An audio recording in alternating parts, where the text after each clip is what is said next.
রাজকীয় বিয়েতে বিচিত্র টুপির রহস্য।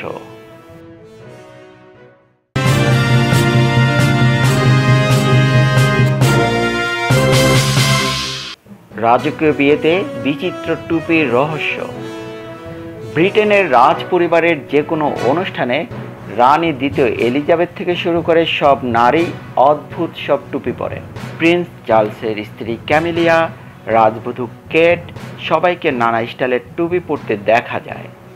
রাজ পরিবারে বিভিন্ন অনুষ্ঠানে যেসব নারী অতিথি হয়ে আসেন তারাও পরেন টুপি। শনিবার লন্ডনের উইন্ডসরে প্রিন্স হ্যারি এবং মেগান মার্কেলের বিয়েতেও ছিল একই চিত্র। টেনিস তারকা সেরেনা উইলিয়ামস, অভিনেত্রী প্রিয়াঙ্কা চোপড়া থেকে শুরু করে মার্কিন টিভি ব্যক্তিত্ব অফরা উইনফ্রে সহ নিমন্ত্রিত সব নারী অতিথি রাজকীয় টুপিতে অনুষ্ঠানের শোভাবৃদ্ধি করছিলেন। টুপি পরেছিলেন রানী এলিজাবেথও। বিয়েতে কেট, রাজ পরিবারের অন্যান্য নারী সদস্যরাও স্টাইলিশ নজর কাড়েন।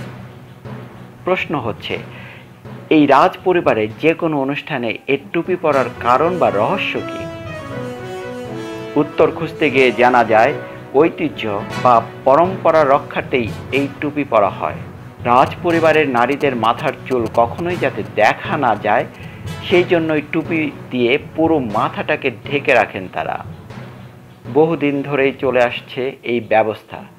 এটাই রাজ পরিবারের রীতি। রাজবংশের পরম্পরায় কখনো বর্জন করা যায় না, তাই টুপি পরার চল এখনও রয়ে গেছে।